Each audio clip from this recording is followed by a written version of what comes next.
정치권 소식 짚어보는 아침의 맞수 시간입니다. 강성필 더불어민주당 부대변인, 송영훈 전 국민의힘 대변인 나오셨습니다. 안녕하세요. 안녕하세요. 전해드린 대로 민주당 일부 의원들이 검찰청 폐지를 골자로 한 검찰 개혁 법안들을 발의했습니다. 관련해서 여야 목소리 들어보겠습니다.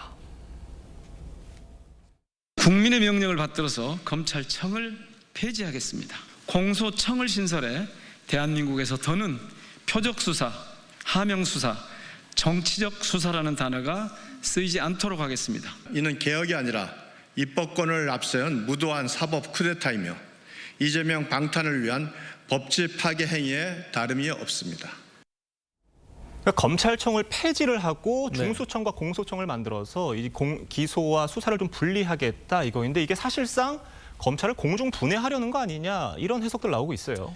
그러니까 이제 1949년에 이제 검찰청법이 제정이 됐어요. 그래가지고 지금까지 오랫동안 유지가 되어 왔는데 이제 선진국 사례를 본다고 하더라도 이 기소와 수사를 한 기관이 동시에 가지고 있는 것이 과연 어떤 객관성이라든지 공정성을 담보할 수 있느냐라는 이제 시대적인 물음이 있는 것이고 거기에 대해서는 이제 민주당이 이제 시대가 바뀌었으니까 국민적인 명령에 따라서 우리가 공정하고 객관성을 담보할 수 있는 이 검찰을 조금 분리하는 것이 낫지 않겠냐. 그래서 이제 이 수사청 같은 경우는 기존의 부패, 경제 선거, 공직자 방위, 대형 참사, 내란, 외란의 8가지 범죄를 수사할 수 있도록 했고 공소청은 그야말로 말 그대로 공소 유지만 하게 됐고 그 외에도 이제 국수본이 있지 않습니까? 경찰. 여기는 모든 범죄를 수사할 수가 있고 또 기존의 공수처는 말 그대로 고위 공직자를 수사해가지고 이 3개의 기관이 경쟁하는 이 수사기관들도 경쟁하는 체제를 만들어서 더 이상 이제 정치 수사를 좀 없게 하는 것이고 이 과정 속에서 혹시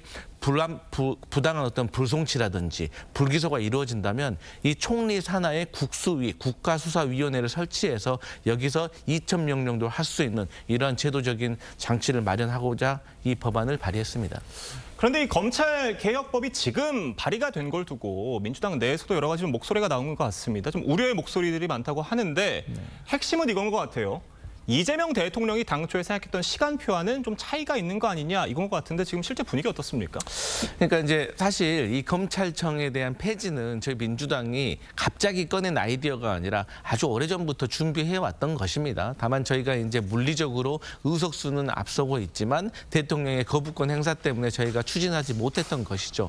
그렇기 때문에 이 내용과 관련해 가지고는 저는 뭐 대통령실과 당이 그리고 뭐 이번에 발의한 의원들이 별 입장차는 없다고 생각을 합니다. 그런데 이제 여당이 되고 또 이재명 대표가 대통령이 되다 보니까 이제 야당과의 협치 그리고 국민들에 대한 이 검찰청법에 대한 이 어떤 이해도라든지 여론을 무시할 수가 없는 거잖아요. 그렇기 때문에 여기에 대해서 속도 조절이 필요하다는 것이 저는 대통령실의 입장인 것 같습니다. 검찰 권한을 축소하자는 데는 대체로 동의를 하지만 지금 이 어떤 시점에 대한 시각차가 좀 있다 이런 말씀이신 건가요? 그러니까 이게 자칫 잘못하면 이재명 대통령께서 과거 대표 시절부터 해서 부당한 어떤 검찰의 기소로 인해서 많은 재판을 받고 지금까지도 거기에 대해서 사법 리스크가 이어져 왔던 상황이 있기 때문에 자칫 본인을 위한 것이 아니냐라는 어떤 보수층의 어떤 반발이 있을 수 있기 때문에 여기에 대해서는 전임 정부와는 좀 달리 우리가 설득해 나가는 과정을 좀 거쳐야 되는 것이 아니냐는 입장입니다. 이러나 저러나 지금이든 아니면 나중에든 어찌됐건 검찰 권한을 축소하는 이 법 개정을 추진을 할 것으로 보입니다. 지금 일단 발의가 된 상황인데 만약 법이 현실화된다고 한다면 좀 어떤 부작용이 있을 것으로 보세요? 축소를 넘어서 지금 검찰을 해체하는 것이죠. 그런데 대한민국 검찰은 77년 동안 아주 방대한 수사 노하우를 축적해 왔습니다. 그런 검찰을 없애겠다고 하면은 누가 가장 좋아하겠습니까? 사실은 범죄자들이 가장 좋아하겠죠. 한동훈 전 국민의힘 대표가 법무부 장관 인사청문회 하던 시절에 이런 얘기를 한 적이 있습니다. 할 일을 제대로 하는 검찰을 두려워해야 할 것은 오직 범죄자뿐이다. 지금 민주당 의원들이 저렇게까지 검찰을 없애겠다고 하는 것을 보면서 국민들께서는 왜 저렇게까지 검찰을 없애고자 할까 하는 의문을 갖고 계신 겁니다. 무소속 양양자 의원이 문재인 정부 말기 2022년 4월에 검수완박이 추진될 때 조선일보 인터뷰에서 이런 얘기를 한 적이 있습니다. 검수완박을 처리하지 않으면 문재인 청와대 사람들 20명이 감옥에 갈 수 있다는 말을 들었다. 당시에 참여연대 공익법센터 소장 출신인 양홍석 변호사도 나도 그런 얘기를 들었다 했었죠. 그런데 지금은 심지어 정권 말기도 아니고 정권 초반입니다. 초반부터 검찰을 없애놓고 시작하겠다? 그러면 그 뒤에 무엇을 하려고 할까? 지금 국민들께서 공통적으로 갖고 계신 의문일 것입니다. 이런 법안 자체가 지금 사법 체계를 완전히 뒤바꾸는 법안이잖아요. 공론의 장에서 충분한 논의가 필요한 사안으로 보이는데 지금 정부 여당이 좀 지나치게 서두르는 것 같다 이런 비판도 나오고 있습니다. 논의 이전에 일단은 위헌입니다. 우리 헌법은 검찰총장이라고 하는 존재를 명문으로 규정하고 있기 때문에 검찰을 해체하는 것은 위헌일 수밖에 없어요. 그리고 앞서도 말씀드렸듯이 77년 동안 검찰이 수사 노하우를 축적해 왔다고 말씀을 드렸는데 그것을 일시에 뭐 국가수사위원회를 통해서 수사권 조정을 한다고는 하지만은 어쨌든 행안부 산하의 경찰 조직으로 넘겼을 때에는 당연히 큰 혼란이 발생할 수밖에 없고 그 가장 큰 피해는 평범한 국민들 그리고 범죄 피해자들에게 돌아갑니다. 문재인 정부에서도 2020년부터 검경 수사권 조정을 시행했죠. 그런데 수사권 조정 첫 해보다 작년에 검찰이 보안 수사 요구를 해서 경찰이 수사가 비즈니스니 다시 해와라라고 돌려보내는 비율이 지금 2.9배가 됐습니다. 작년 한 해 동안 10만 건이 넘었거든요. 오늘 하루도 아마 300건 정도는 경찰로 되돌아갈 겁니다. 그런데 아예 검찰이 수사를 전혀 못하게 하고 기소만 하게 하겠다. 더 많은 사건들이 혼란에 빠질 것이다라는 점도 아울러 말씀드립니다.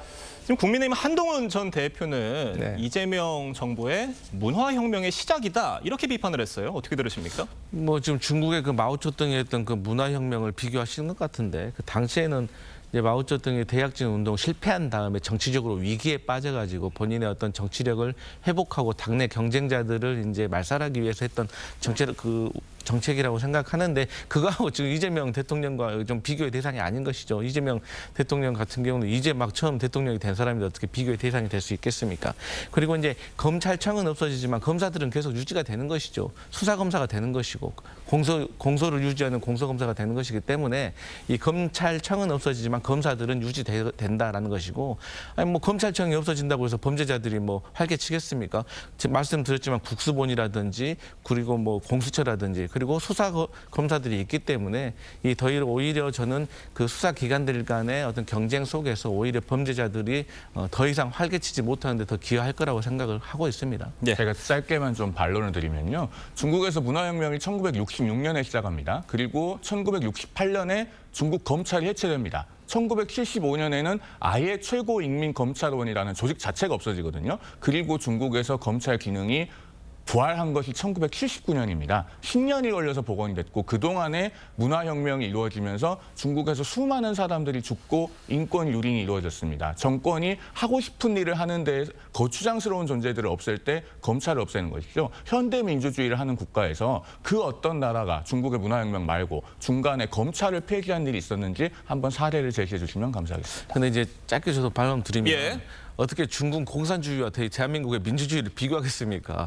뭐 검찰 없다고 해서 그 마오쩌둥이 그러면 뭐 탄압 못했겠습니까? 그래서 이제 어떤 정치적인 사회적인 제도 자체가 틀리기 때문에 이런 지적드립니다. 지금 뭐 이 부분은 좀 어떻게 보시는지 궁금한데 민주당에서 심우정 검찰총장에 대해서 딸 특혜 채용 혐의로 공수처에 고발하겠다고 합니다. 지금 심우정 검찰총장 임기가 내년 9월까지인데 이게 사실상 사퇴 압박이다 이런 해석 나오고 있어요. 어떻게 보세요? 그런 해석이 나올 만하죠. 과거 2013년에 최동욱 검찰총장이 사퇴할 때도 혼외자 논란이 제기되면서 결국에는 사퇴에 이르렀습니다. 당시 최동욱 검찰총장이 국정원 댓글 사건을 오케이 해줬다가 사퇴에 내몰렸다는 분석들이 있었죠. 지금 심우정 검찰총장 임기가 2016년 9월 15일까지입니다. 1년 3개월이나 남았어요. 그런데 이렇게 임기가 법률로 보장되어 있는 검찰총장에 대해서 한쪽에서는 당에서 고발을 해서 압박을 하고 다른 한쪽에서는 대통령실이 국민 추천을 받아봤더니 검찰총장이 세 번째로 많이 나왔다. 이렇게 또 우회적으로 압박을 하듯이 말을 하고 있습니다. 자, 그러면은 이런 상황일수록 심우정 검찰총장은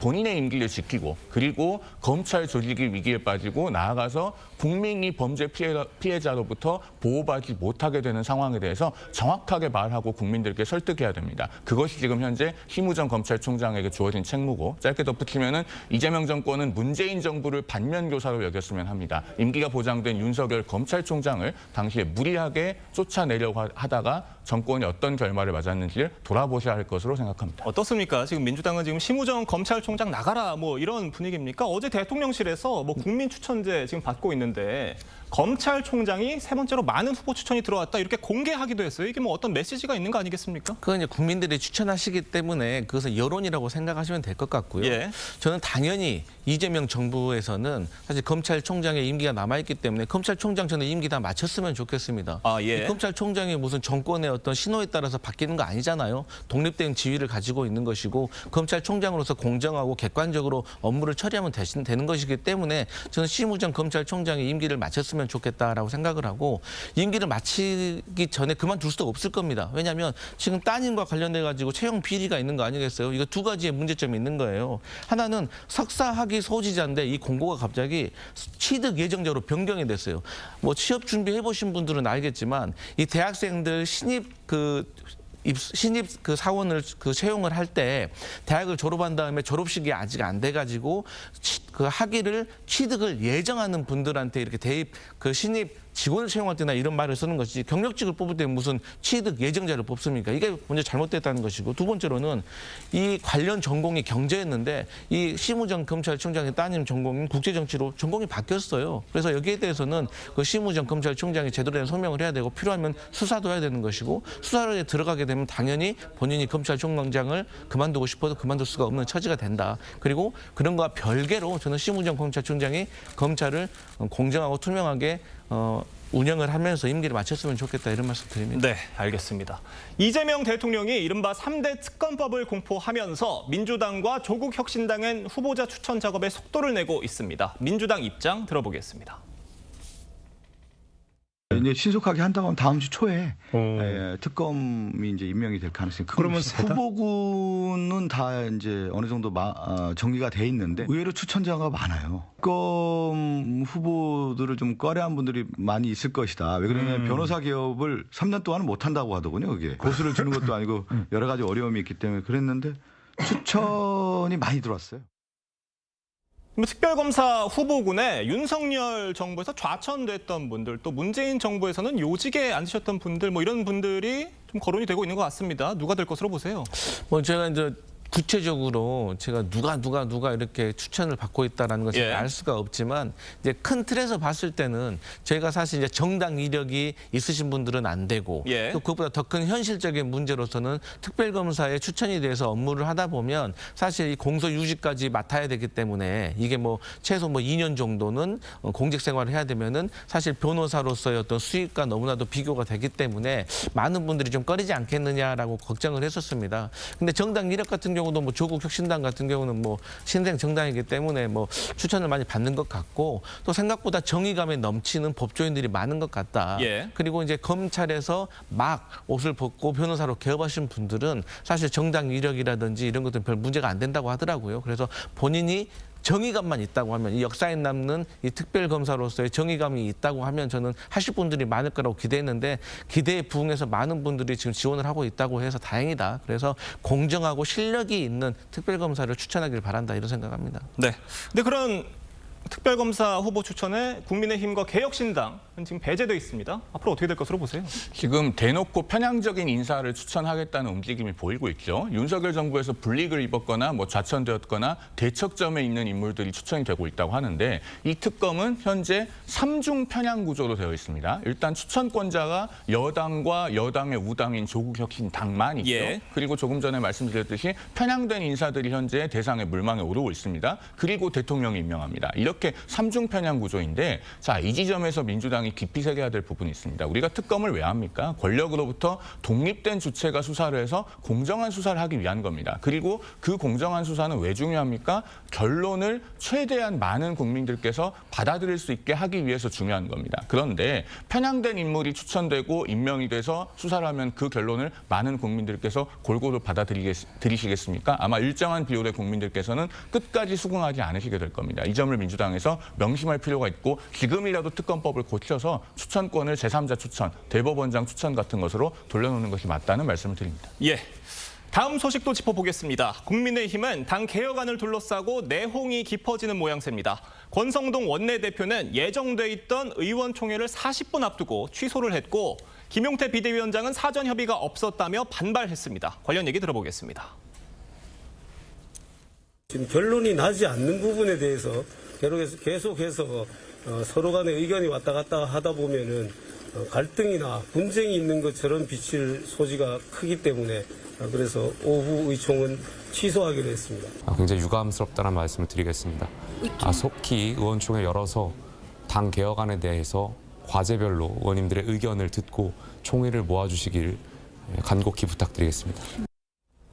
그러니까 김용태 비대위원장도 어제 의원총회 취소가 된 사실을 문자를 보고 알았다는 겁니다. 김용태 비대위원장이 원외 인사도 아니고 원내 의원인데 몰랐다는 게 좀 이해가 안 되는 부분이 있는데 뭐 배경을 두고 여러 가지 말들이 나오고 있어요. 지금 권성동 원내 대표를 비롯한 구주류 세력과 또 그 가까운 의원들이 내일 의원총회가 열리게 된다면 어떤 본인들이 원하지 않는 그림이 연출되는 거 아니냐, 뭐 이런 이유 때문에 취소된 게 아니라는 해석들입니다. 한마디로 압축을 하면은 권성동 원내대표가 당 개혁안에 대해서 논의 기회를 봉쇄하고자 한 것이 아니냐, 이렇게 국민들께 보일 수 있는 상황입니다. 사실 저도 당의 일원이지만은 지금 현재 이런 상황은 대단히 국민들께 부끄럽고 면구스럽다는 말씀을 드릴 수밖에 없을 것 같습니다. 그리고 권성동 원내대표는 이미 지금 사퇴 의사를 밝힌 상태 아닙니까? 다음 주 월요일에 원내대표 선거가 있는데 그때까지만 임시로 직을 유지하고 있는 것일 뿐입니다. 그렇다면은 의원총회를 본인이 소집을 취소할 권한은 적어도 정치적인 측면에서는 없다고 봐야 됩니다. 그 논의의 장이 건강하게 열리도록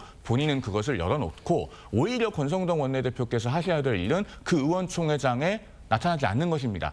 내가 여기까지 이 상황을 당의 상황을 초래한 데 대해서 책임이 있는 사람이고, 그러니 나는 여러분이 어떤 개혁안을 논의해서 정리해 주더라도 그것에 따르겠다라고 해서 길을 열어주셔야 하는 것이 도리인데 오히려 마치 논의의 기회를 봉쇄하는 것처럼 보여서 대단히 안타깝게 생각합니다. 강성필 부대변인 어떻게 보세요? 밖에서 보시기 어떻습니까? 말씀하셨던 것처럼 권성동 원내대표가 본인 사퇴하겠다고 했잖아요. 그러면 이제 안 보이셔야죠. 본인이 퇴장을 하셔야죠. 그리고 보통의 이제 이런 경우에는 원내 수석 부대표가 직무대행 형식으로 원내를 이끌어가는 거 아니겠습니까? 뭐 오래된 것도 아니고 짧은 시간인 것이기 때문에 원내대표 선출할 때까지 짧은 시간인데도 불구하고 권성동 원내대표의 사퇴 이야기는 이미 어디로 가버린 것 같다라는 생각이 들었고, 좀 태도의 문제인 것 같아요.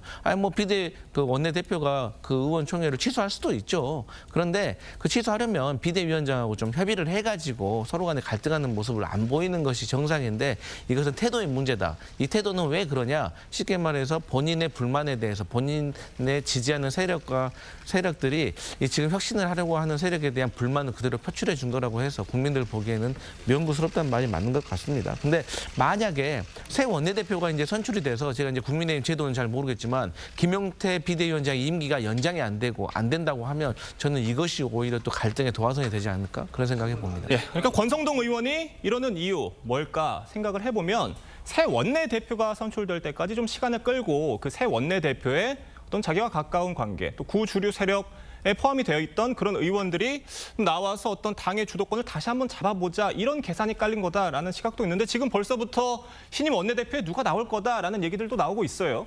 하마평에 오르내리고 있는 분들이 계신데 사실 그런 분들 중에서 당이 여기까지 오는데 책임이 있었던 분들, 즉 지난 6개월 동안 12월 3일 비상계엄 이후에 노선을 주도해 오셨거나 적어도 거기에 적극적으로 편승하셨던 분들은 원내대표가 됨으로써 당의 중심에 서는 일은 있어서는 안 되겠죠. 그런 분들께서는 스스로 고사를 하셔야 맞다는 생각이 들고, 그다음에 김용태 비대위원장이 지금 6월 30일이면 임기가 끝나는 상황이고, 그렇기 때문에 시간은 지금 김용태 비대위원장의 편이 아닌 것은 맞습니다만 지금 상황에서 국민의힘이 중요한 것은 사람을 보는 것보다도 그 사람이 제안한 내용이 무엇인지를 보는 것입니다. 5대 개혁안 하나하나를 놓고 그 하나가 옳고 그른지, 그리고 당에 가장 바람직한지 아닌지를 따져서 그중에 옳은 것은 취하고 부족한 것은 더 다듬으면 됩니다. 그런 성숙한 과정을 보여주지 않는다면은 민심이 저희 당에 돌아오는데 상당히 더 많이 시간이 걸릴 것 같아서 역시 대단히 안타까운 마음을 감추기가 어렵습니다. 네, 알겠습니다. 오늘 두 분 말씀은 여기까지 듣겠습니다. 감사합니다.